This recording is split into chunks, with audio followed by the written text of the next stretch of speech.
CNBC-TV18 Weekender, only on CNBC-TV18.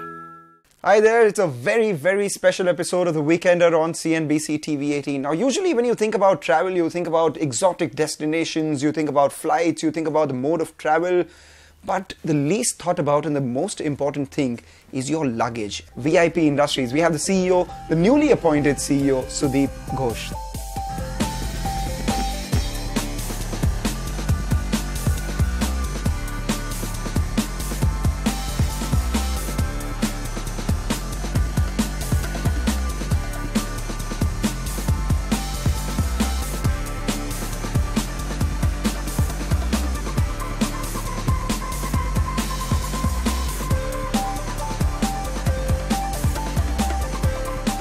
Thanks a lot, sir, for joining in, and congratulations, just 2-3 months into the job? Yes.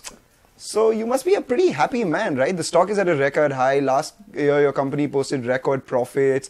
Airline traffic is growing. Over the last few months, it's shown substantial growth. You must be a happy man. Well, it's a double-edged sword because you're happy because you're performing well.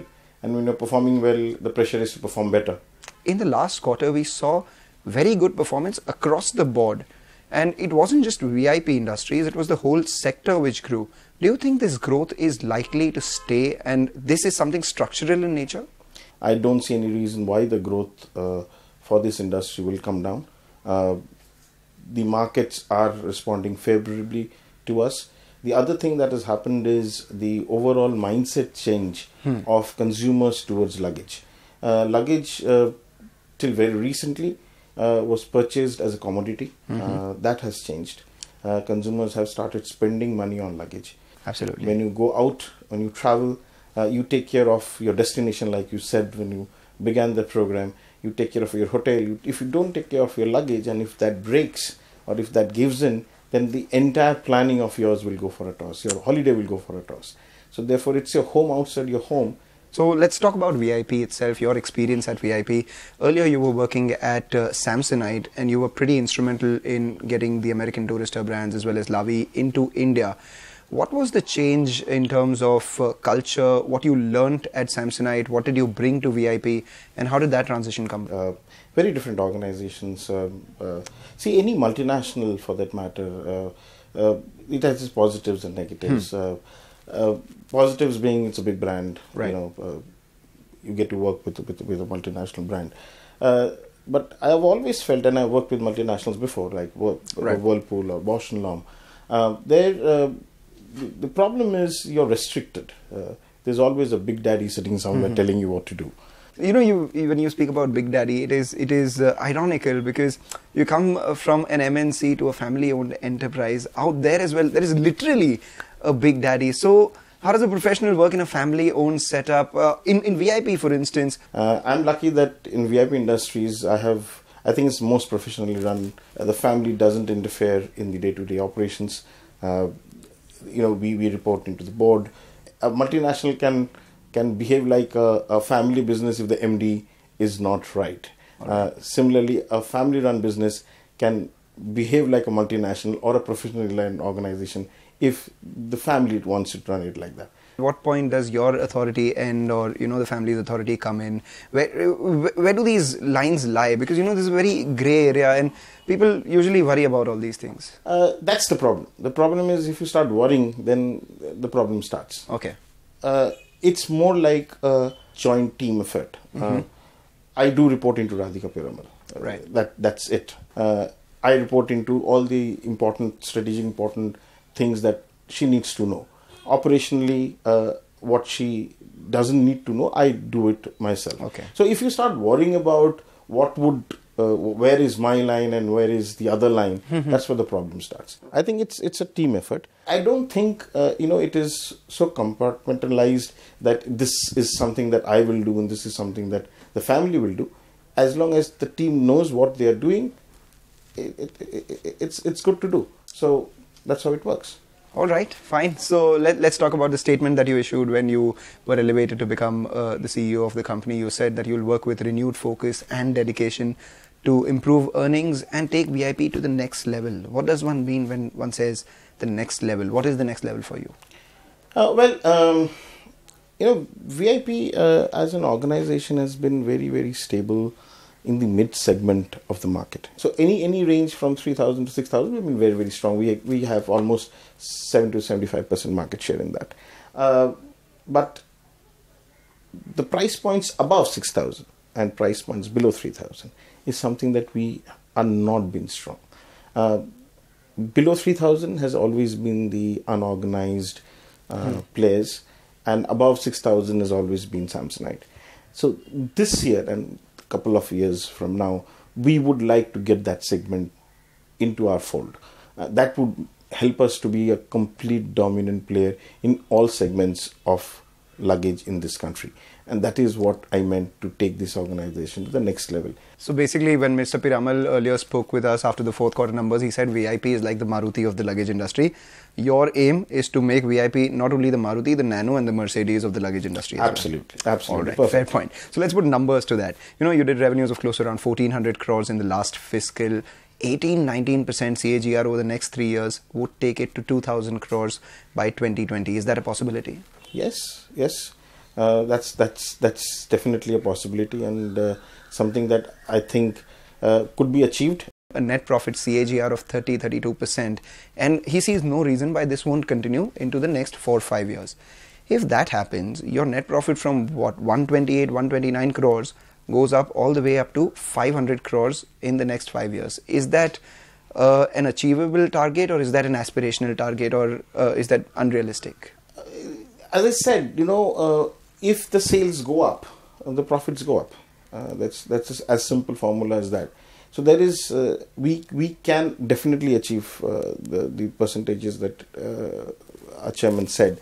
The whole segment that we are targeting, which is above 6,000, is a segment that we have never operated. We have launched something called the Carlton Edge, wherein we have started selling products which starts at 12,000 and ends at 25,000. Those are high volume, high value products for us. The moment we do start doing volume in that, immediately the EBITDA starts looking better for us. And I think it is absolutely achievable, and I don't see any reason why we should not.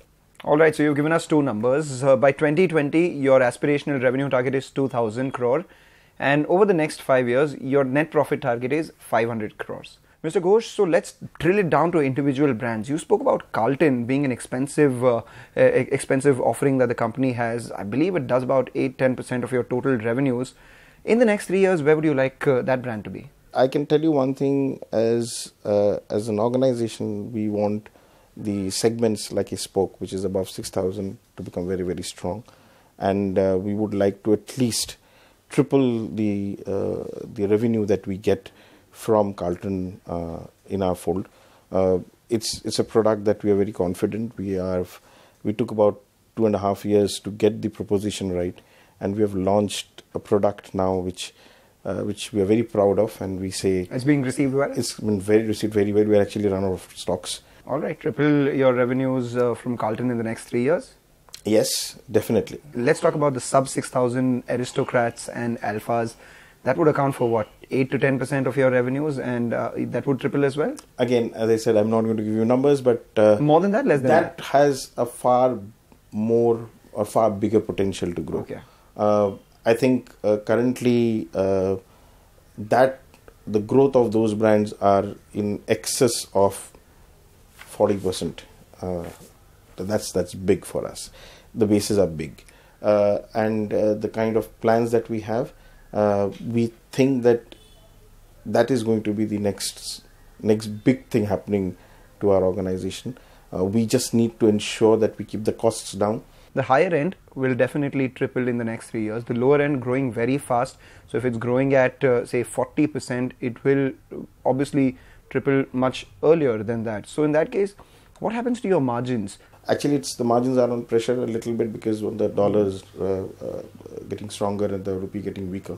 As I said, the only advantage that we have is now people have started paying money for the products. Okay. So price increases will happen, but the advantage is people do not cringe to pay money for a good luggage, and therefore we will protect our margin through price increases and through finding ways of manufacturing products where the costs will be under control. So 8% is the price hike that you roughly took all of last year across tranches.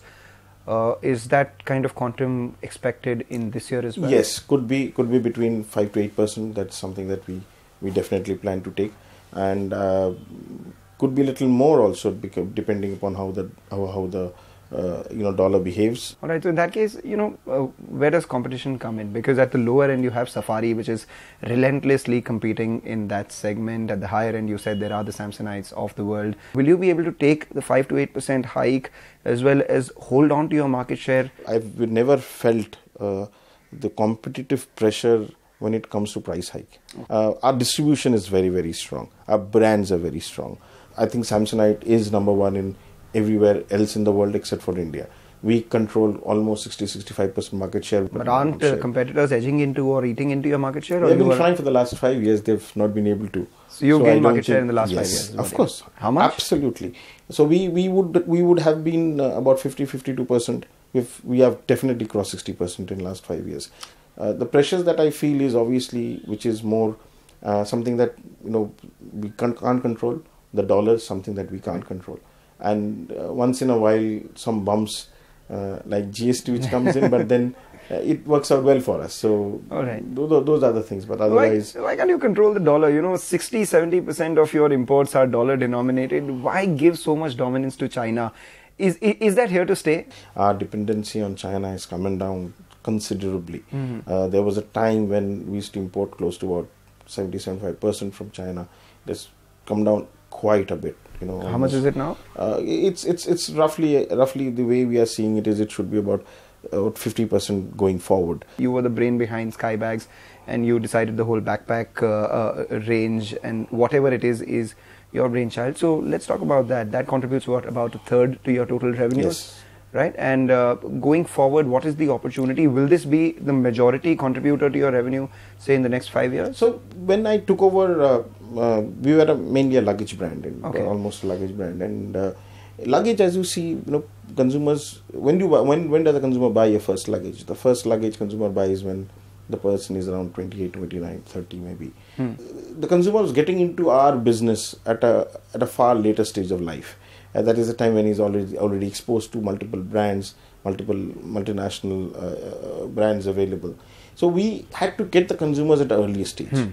Now, backpack was the very, very important category. It was like, when the moment we started getting backpacks in, we brought down the average consumer age from, say, 45 down straight to 25. How big is the backpack market, the organized and the unorganized market? It's huge. Nobody knows. I think it's bigger than the luggage market. The organized market? The organized market currently would be about 750 crores maximum, not even 750, not more than. So we would be more than 50-55%. So I think the organized market would be what, 600 crores now.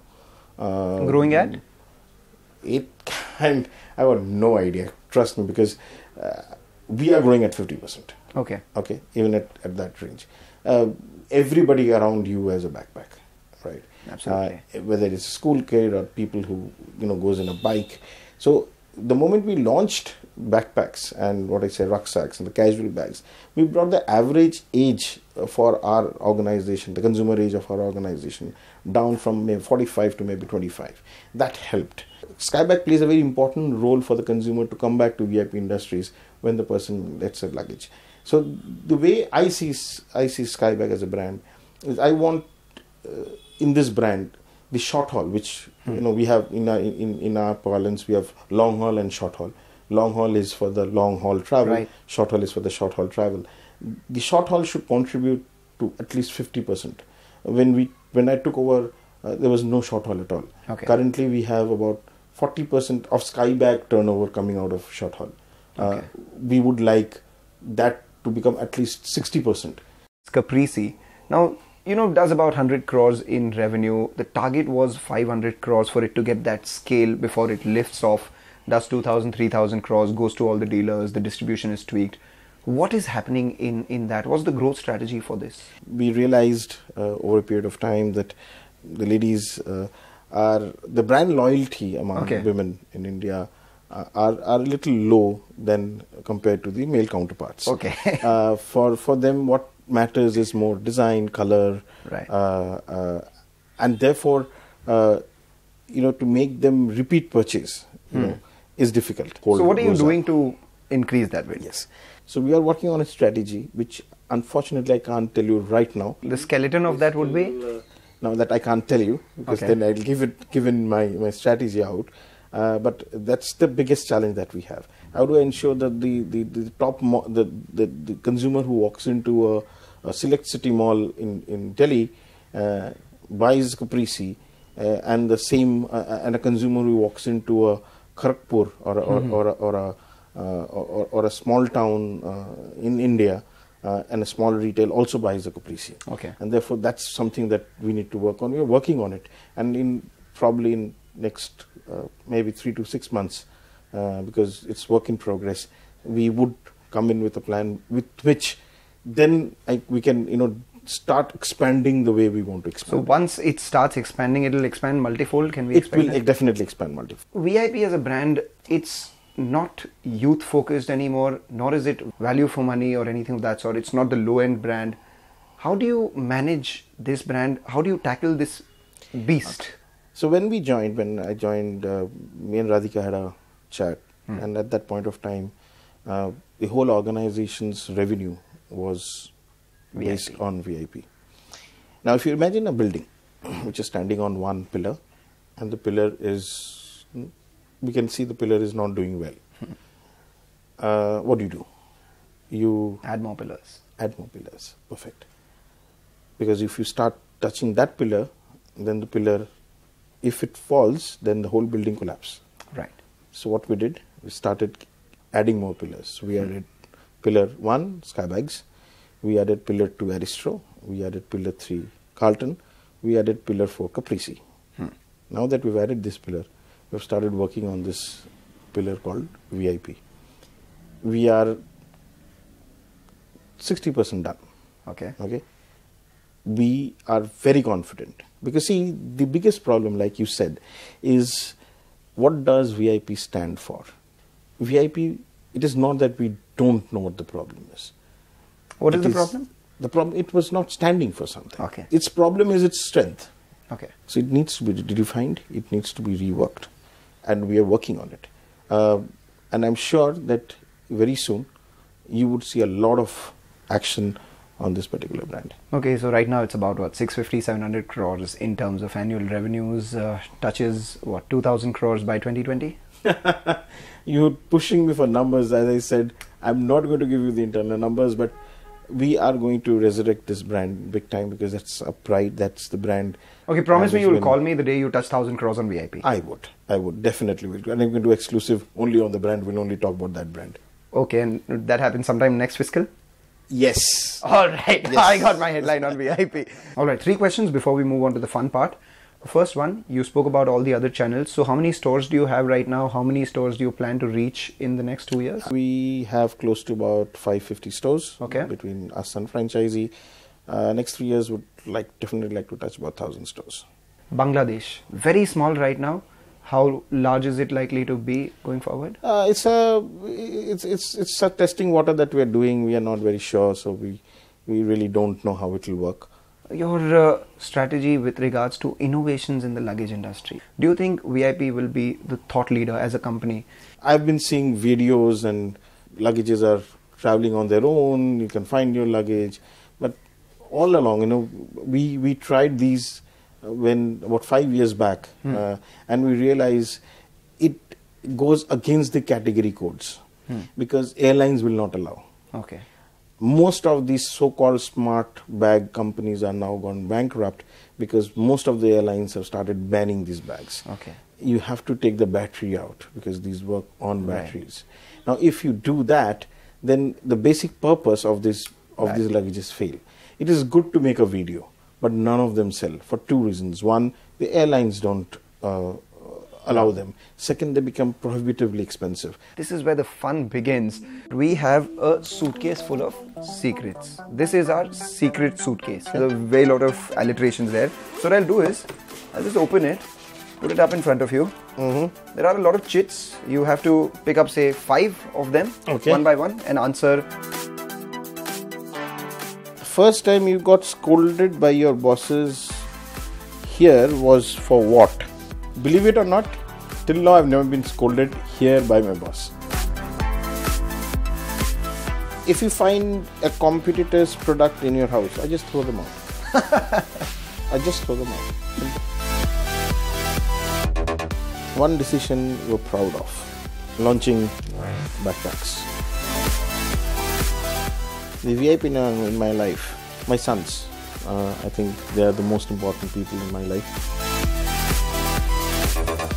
Next destination for VIP. We would like to see ourselves across the continent and across the globe selling luggage, because we are one of the best luggage makers of the world, and I don't see any reason why we should not sell luggage across the globe. Legacy like you like to have. That's something that I actually like. So I firmly believe that numbers will happen. Everybody can do numbers. There would be better leaders than me who would come and do better numbers. But if I can transform this organization to be a great place to work, I think that is something that I would be happy about. On that note, what I'll do is, I'll pack my little suitcase of secrets and go away with a lot of insight. Thanks a lot, Mr. Ghose, for joining us. Thank you so much. Thank you so much.